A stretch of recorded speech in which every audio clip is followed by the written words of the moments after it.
Subscribe कीजिए royal teacher को education संबंधी न्यूज़ तुरंत पाने के लिए। एसआईपीएफ का न्यू पोर्टल हुआ जारी। सभी राज्य कर्मचारियों के लिए अति आवश्यक। इसी पोर्टल से होंगे सभी कार्य। इस प्रकार करें इसका उपयोग, जैसा कि जीपीएफ लोन है, एसआई लोन है, इस प्रकार।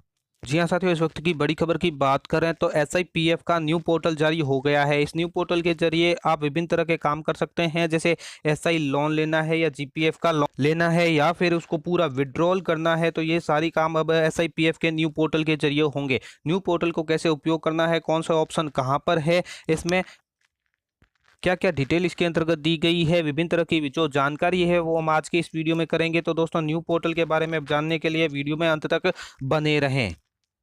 न्यू पोर्टल की जानकारी दोस्तों सभी राज्य कर्मचारियों के लिए अति आवश्यक है, क्योंकि एसआईपीएफ से सभी कर्मचारी अनजान नहीं है, यानी कोई भी कर्मचारी अनजान नहीं है। उसमें एसआई की, जीपीएफ की सारी डिटेल रहती है। एसआई का लोन लेना है या जीपीएफ का लोन लेना है या एसआई को विड्रॉल करना है, जीपीएफ को विड्रॉल करना है, ये सारे काम अब उस न्यू पोर्टल के जरिए ही होंगे। तो इसके लिए दोस्तों आपको जाना होगा राज एसएसओ में।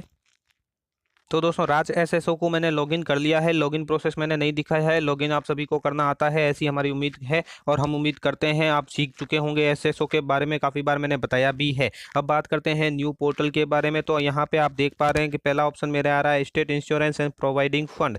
इसी के पास में यहाँ state insurance and providing fund का न्यू लिखा हुआ एक और ऑप्शन आ रहा है। इसका जो लोगो है वो भी कलरफुल लोगो है। तो अगर आपका ये ऑप्शन नहीं आ रहा है तो आप यहाँ पे अदर एक्टिव ऐप को खोल के ये ऑप्शन ला सकते हैं। तो एस सीरीज के ऊपर state insurance and providing fund का न्यू ऑप्शन आपके सामने खुल जाएगा। तो अब आप इसको एक बार क्लिक कर दीजिए। खोलने पर दोस्तों कुछ समय के लिए आपके लिए लोडिंग लेगा, क्योंकि ये न्यू पोर्टल है तो इसलिए लोडिंग होगा। लोडिंग होने के बाद दोस्तों आपके सामने एसआईपीएफ का न्यू पोर्टल ऑन हो जाता है, जहां आपको समस्त कर्मचारियों हेतु जो आवश्यक सूचना है आरजीएचएस की वो आपके सामने नजर आ जाएगी। आप इसको एक बार क्लोज कर दीजिए। यहाँ आपको दोस्तों विभिन्न तरह के ऑप्शन नजर आएंगे। पूरे सारे ऑप्शन के बारे में यहाँ बात करेंगे दोस्तों। यहाँ एक बात और मैं बता देता हूँ वीडियो में आगे बढ़ने से पहले कि कई ऑप्शन यहाँ पे शुरू कर दिए जा चुके हैं, लेकिन कई ऑप्शन अभी प्रोसेस में है। तो जब भी वो प्रोसेस कंप्लीट होगा तो सारे के सारे ऑप्शन एसआईपीएफ के इसमें आ जाएंगे। और पुराना जो एसआईपीएफ पोर्टल है वो भी अभी चालू है, बंद नहीं हुआ है। धीरे धीरे जब एसआईपीएफ का ये न्यू पोर्टल ऑन हो जाएगा तो ये पूर्ण रूप से पुराना है वो बंद कर दिया जाएगा। फिलहाल बात करते हैं इस वीडियो में। तो सबसे पहले आपको अपना नाम नजर आ जाएगा यहाँ पे एम्प्लॉय के रूप में। ये एम्प्लॉय का डैशबोर्ड है। आपकी डेजिग्नेशन क्या है, आपकी एम्प्लॉय आईडी क्या है वो नजर आ जाएगी। तो यहाँ आपके प्रोफाइल का ऑप्शन आ रहा है। तो प्रोफाइल में आपका पिताजी का क्या नाम है, डेट ऑफ बर्थ क्या है, ईमेल आईडी क्या है, कॉन्टैक्ट नंबर, डीडीओ कौन लगता है, यूनिट कौन सा लगता है, पीएम आईडी कौन सी है, एम्प्लॉय आईडी कौन सी है, ये सारी आपको नज़र आ जाएगी। उसके बाद आती है सर्विस डिटेल। सर्विस के डिटेल के अंतर्गत भी विभिन्न तरह के ऑप्शन आपके सामने खुल जाते हैं। एसआईपीएफ यूनिट कौन सा है, डिपार्टमेंट आपका कौन सा है, डीडीओ कौन सा है, एम्प्लॉय स्टेटस यानी इन सर्विस में है या नहीं है, कैटेगरी कौन सी है, उसकी डेजिग्नेशन क्या है, बजट हेड कौन सा है, डेट ऑफ अपॉइंटमेंट कौन सी है, date of joining present office में कौन सी है और बेसिक पे आपकी क्या है वो भी नज़र आ जाएगी। इसी के बाद आता है सैलरी का ऑप्शन। तो सैलरी के अंतर्गत दोस्तों आपको सैलरी मंथ और उसके टीवी नंबर, टीवी डेट भी मिल जाती है, बेसिक पे मिलती है, यूनिट है, डीडीओ है और ऑफिस है, ये सभी मिल जाते हैं। तो दोस्तों ये धीरे धीरे अपडेट हो रहा है। तो हो सकता है सैलरी मंथ आपका पिछले महीने का या उससे पिछले महीने का बता रहा हो, तो धीरे धीरे अपडेट होने के बाद ये ऑटोमेटिक ही बराबर आ जाएगा। फिर चलते हैं ट्रांजेक्शन के अंतर्गत। तो अगर आपने कोई ट्रांजैक्शन किया होगा तो यहाँ पे नज़र आ जाएगा। उसके बाद आ जाता है रिलेशनशिप और नोटिफिकेशन। तो विभिन्न तरह के नोटिफिकेशन आपको यहाँ पे मिल जाएंगे। उसके बाद दोस्तों हम चलते हैं नीचे की ओर। तो नीचे की ओर हमें विभिन्न तरह के ऑप्शन देखने को मिलते हैं, जैसे एनपीएस है, एसआई है, राज क्रेडिट है, एसआई डेबिट है। दोस्तों इस वीडियो में हम ये भी जानेंगे कि एसआई का क्लेम कैसे करना है, जीपीएफ का क्लेम कैसे करना है, हमें यानी विड्रॉल कैसे करना है वो भी जानेंगे। पूरी वीडियो अंत तक जरूर देखें। सबसे पहले आपको एनपीएस का अकाउंट नंबर मिल जाएगा, एम्प्लॉय के कंट्रीब्यूशन क्या है वो मिल जाएगा, क्लोजिंग बैलेंस क्या है, कब कब कौन कौन सा जमा हुआ है, उसके लिए जानने के लिए आपको क्लिक फॉर एनपीएस ट्रांजैक्शन के ऊपर क्लिक करना होगा। इसी प्रकार अगर एसआई के लिए जानना है तो एसआई के ऊपर क्लिक कीजिए। लेजर आपको कुछ इस तरह से नजर आएगी जो आपको मैं दिखा रहा हूँ, एनपीएस इंडिविजुअल लेजर। तो ये कौन कौन से ईयर की है, कौन से मंथ की, जैसे 18 19 19 20 20 21 और 21 22 कहाँ कहाँ कौन कौन सा जमा हुआ है वो सारा यहाँ पे शो हो जाएगा।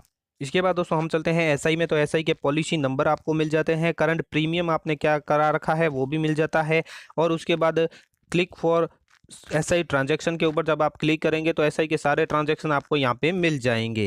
ये है दोस्तों एसआई की इंडिविजुअल लेजर, जहाँ पे 20, 21 और 21 बाइक फाइनेंशियल ईयर का दिखा रहा है। तो ये आपके जब से कट रहा है वो सारा यहाँ पे नजर आ जाएगा। इसके बाद दोस्तों कुछ और नीचे चलते हैं तो यहाँ पे ई बैग्स नजर आ जाएंगे। तो ई बैग्स का विभिन्न तरह का अलग अलग कार्य होता है, उसमें आपको नजर आ जाएंगे। ई बैग एप्लीकेशन है, एसआई की एप्लीकेशन है, या अदर कोई डॉक्यूमेंट है, वो सारे यहाँ पे नजर आ जाएंगे। अपडेट करना है ई बैग तो यहाँ से करेंगे आपको। और डाउनलोड GA55, ये बहुत इंपॉर्टेंट है दोस्तों कि GA55 आपको यहीं से मिल जाएगा। अब SIPF के न्यू पोर्टल से GA55 आप डाउनलोड कर पाएंगे। तो GA55 डाउनलोड करने के लिए दोस्तों आपको यहाँ पे क्लिक करना होगा। क्लिक करने पर दोस्तों आपके सामने GA55 की डिटेल शो हो जाएगी। कौन से फाइनेंशियल ईयर का आपको डाउनलोड करना है वो सारे यहाँ पे लिखे आ जाएंगे। और डाउनलोड के लिए आपको एक्शन बटन के ऊपर यहाँ पे क्लिक करना होगा। जिस भी वर्ष का आपको GA55 डाउनलोड करना है उसके ऊपर आप एक बार क्लिक कर दीजिए, वो आपके डाउनलोड होकर आपके कंप्यूटर या मोबाइल में जहाँ भी जिससे भी आप काम कर रहे हैं उसमें सेव हो जाएगा।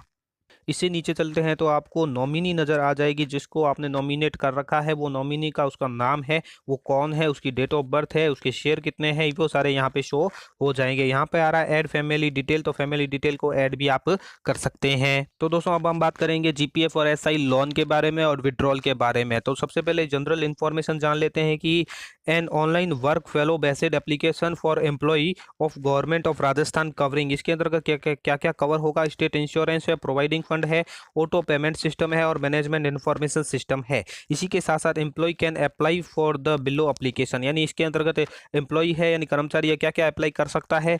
GPF विड्रॉल कर सकता है ऑटो पेमेंट सिस्टम के जरिए, GPF क्लेम कर सकता है, SI लोन ले सकता है, SI क्लेम कर सकता है।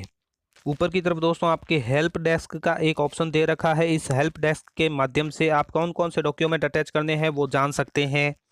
इसी प्रकार दोस्तों पहले मैंने जो NPS का बताया उसके जगह कोई कर्मचारी जो GPF का है तो GPF यहाँ पे लिखा आ जाएगा, उसका सारी डिटेल नजर आ जाएगी। GPF की डिटेल जानना चाहता है तो इसके ऊपर क्लिक करना होगा। तो इसके ऊपर क्लिक करने पर GPF की जो सारी डिटेल है वो यहाँ पे शो हो जाती है। अब बात करते हैं दोस्तों GPF को विड्रॉल के बारे में। तो यहाँ आपको ऊपर की तरफ विभिन्न तरह के बटन मिलते हैं, जैसे क्लेम है, विड्रॉल है, पेमेंट है।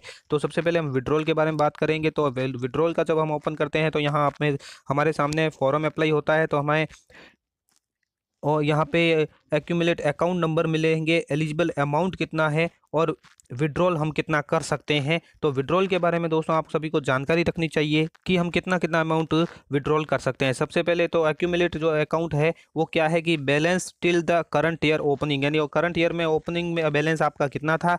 एलिजिबल अमाउंट कितना है कि eligible amount is maximum limit of amount in the current year to be withdrawal, यानी विड्रॉल करने के लिए मैक्सिमम अमाउंट आप कितना है वो एलिजिबल है। अब इसके अंतर्गत भी आपको जो अमाउंट एलिजिबल है वो परसेंटेज में डालना होगा, यानी 5 से 15 ईयर सर्विस हो गई है तो आप 10% ले सकते हैं। 15 से 25 ईयर सर्विस हो सकती है तो 30% आप ले सकते हैं। 25 से 30 ईयर के लिए 40% है और 30 ईयर प्लस सर्विस हो गई तो 50% आप विड्रॉल कर सकते हैं। तो यहाँ पे इस कॉलम में विड्रॉल अमाउंट में आपको इन परसेंटेज के अंतर्गत ही लिखना है। इतना आपका ओपनिंग ईयर में बैलेंस है, टोटल एलिजिबल इतना है, उस कितना विड्रॉल करना चाहते हैं कितना प्रतिशत, तो वो प्रतिशत आपको यहाँ डाल के नेक्स्ट बटन के ऊपर क्लिक कर देना होता है। नेक्स्ट बटन के ऊपर क्लिक करने पर आपके सामने बैंक डिटेल ओपन हो जाती है। तो अकाउंट होल्डर नेम क्या है, बैंक अकाउंट नंबर क्या है, IFSC कोड है, बैंक है, ब्रांच कोड कौन सी है, वो सब आप डालने के बाद यहाँ पे राइट के ऊपर क्लिक कर दीजिए और वैलिडेट के ऊपर क्लिक कर दीजिए।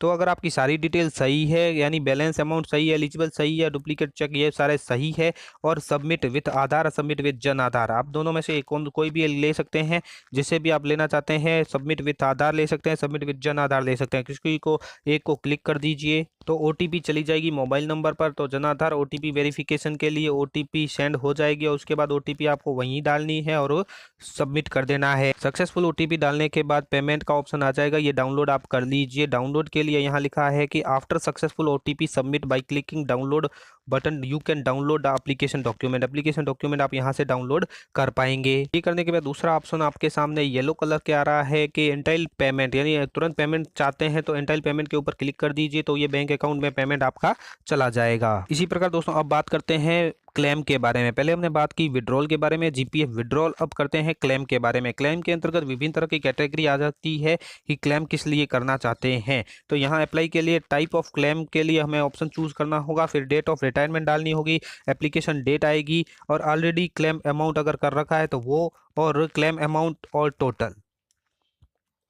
इसके अंतर्गत दोस्तों अगर हमें क्लेम करना है तो क्लेम के अंतर्गत विभिन्न तरह के ऑप्शन आ जाएंगे, जैसे कंपलसरी रिटायरमेंट हो गया है, डेथ हो गई है, मिसिंग है, या सुपरन्यूशन है यानी रिटायरमेंट ही है, और टर्मिनेटेड है, वॉलेंट्री रिटायरमेंट है। जैसे भी है उसको आपको सेलेक्ट करना होगा। जैसे हम कर देते हैं सुपर एनुएशन को सेलेक्ट, और उसके बाद यहाँ पे डेट ऑफ रिटायरमेंट क्या है वो डाल देते हैं, एप्लीकेशन डेट, और यहाँ पे क्लेम अमाउंट कितना क्लेम करना चाहते हैं और टोटल अमाउंट। उसके ऊपर राइट क्लिक यहाँ पे करने के बाद नेक्स्ट बटन के ऊपर क्लिक कर देंगे तो हमारे सामने वही बैंक डिटेल मांगी जाएगी। बैंक डिटेल को हम वैलिडेट करेंगे। वैलिडेट करने के बाद हमसे जन आधार या आधार से ओटीपी मांगी जाएगी, जो प्रोसेस मैंने पहले आपको दिखाया है वही प्रोसेस दोबारा होगा। उसमें वैलिडेट होगा, सबमिट विथ आधार कर सकते हैं, सबमिट विथ जन आधार कर सकते हैं, ओटीपी आएगी, ओटीपी को वेरीफाई कीजिए और आगे का प्रोसेस कीजिए।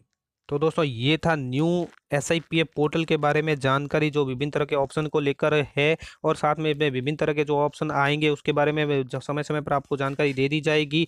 अब हमने जाना है जीपीएफ के बारे में, जीपीएफ का क्लेम कैसे करना है, जीपीएफ को विड्रॉल कैसे करना है। इसी प्रकार एसआई के बारे में भी वही प्रोसेस है जो मैंने आपके अभी जीपीएफ के बारे में दिखाया है। धन्यवाद साथियों, उम्मीद है ये वीडियो आपको पसंद आई होगी। वीडियो पसंद आए तो जरूर लाइक, शेयर और सब्सक्राइब कीजिए। पास में आने वाले घंटी के बटन को जरूर दबाएं एजुकेशन संबंधी न्यूज़ तुरंत पाने के लिए।